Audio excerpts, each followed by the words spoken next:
Lily एक साधारण गांव में रहने वाली लड़की थी जो अपने दादी के साथ रहती थी। एक दिन जब लिली अपनी दादी के पुराने घर की सफाई कर रही थी, उसे एक पुराना बक्सा मिला। बक्से में रखी थी एक पुरानी तूलिका जो धूल से ढकी हुई थी। तूलिका देखते ही लिली के मन में एक अजीब सा खिंचाव महसूस हुआ, मानो वह तूलिका उससे कुछ कहना चाहती हो। वह तूलिका को अपने हाथ में उठाकर ध्यान से देखने लगी। क्या ये कोई साधारण तूलिका है? उसने खुद से सवाल किया। तूलिका को हाथ में लेते ही लिली ने एक कागज पर उसे चलाने की कोशिश की। जैसे ही उसने एक फूल बनाया, उसकी आंखें आश्चर्य से चौड़ी हो गईं।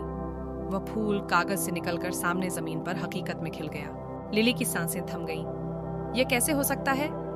वह हैरान रह गई, परंतु उत्सुकता से भरी लिली ने तुरंत और चीजें बनाना शुरू किया। एक चिड़िया, एक पेड़, एक कुत्ता, हर चीज जैसे ही कागज पर बनाई जाती, असल जिंदगी में जीवंत हो उठती। कुछ ही दिनों में लिली ने पूरे गांव को अपनी तूलिका के चमत्कार से खुश कर दिया। जहां बच्चे उदास थे, वहां उसने खिलौने बना दिए। जहां गांव वाले परेशान थे, वहां उसने उनकी इच्छाएं पूरी कर दी। परंतु इस सारी खुशी के बीच लिली को एक बात समझ में नहीं आई। हर बार जब वह कुछ बनाती, कुछ अजीब घटने लगता।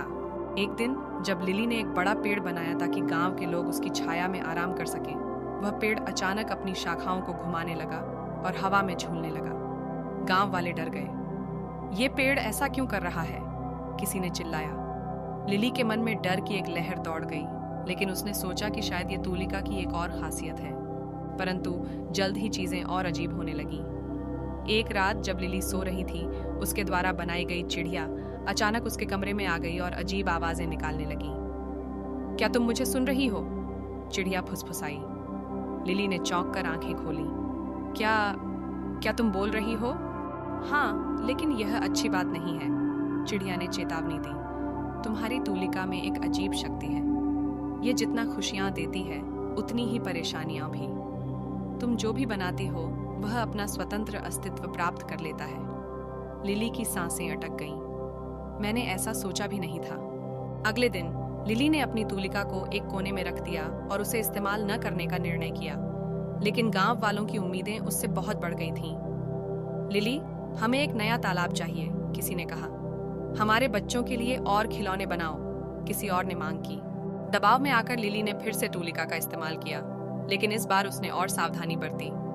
परंतु उसकी हर नई रचना और भी अजीब और खतरनाक हो गई। तालाब का पानी अचानक उफान मारने लगा और खिलौने जीवित होकर गांव में तबाही मचाने लगे। गांव वाले अब डर के साये में जी रहे थे। लिली, तुमने ये क्या कर दिया? वे चिल्लाए। लिली के पास कोई जवाब नहीं था। उसकी समझ में नहीं आ रहा था कि वह इस शक्ति को कैसे नियंत्रित करे। एक रात जब सब सो रहे थे, लिली ने एक योजना बनाई। वह जानती थी कि उसे कुछ बड़ा करना होगा, अन्यथा यह तूलिका गांव के लिए और भी अधिक मुसीबतें खड़ी कर सकती थी।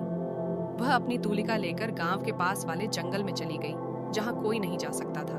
वहां पहुंचकर उसने एक विशाल कागज निकाला और एक दरवाजा बनाया। लेकिन यह कोई साधारण दरवाजा नहीं था। यह एक जादुई दरवाजा था जो किसी दूसरी दुनिया में खुलता था। यह दरवाजा उस दुनिया को खोलेगा जहां से यह तूलिका आई है, लिली ने मन में सोचा। जैसे ही दरवाजा कागज पर उभरा, वह असल में भी प्रकट हो गया। वह चमक रहा था जैसे उसे किसी अन्य आयाम से जोड़ा गया हो। लिली ने बिना किसी झिझक के तूलिका को दरवाजे में फेंक दिया। दरवाजा धीरे धीरे बंद हो गया और तूलिका हमेशा के लिए गायब हो गई। अगली सुबह गांव में सब कुछ सामान्य हो गया। वह पेड़ अब शांत था, तालाब का पानी स्थिर हो गया और खिलौने अपनी जगह पर वापस चले गए। लिली ने राहत की सांस ली, लेकिन उसके मन में एक बात साफ थी, जिम्मेदारी का महत्व। वह जानती थी कि उसे यह शक्ति हमेशा नहीं मिलनी चाहिए थी, और यदि मिलती है तो उसे सही तरीके से उपयोग करना चाहिए।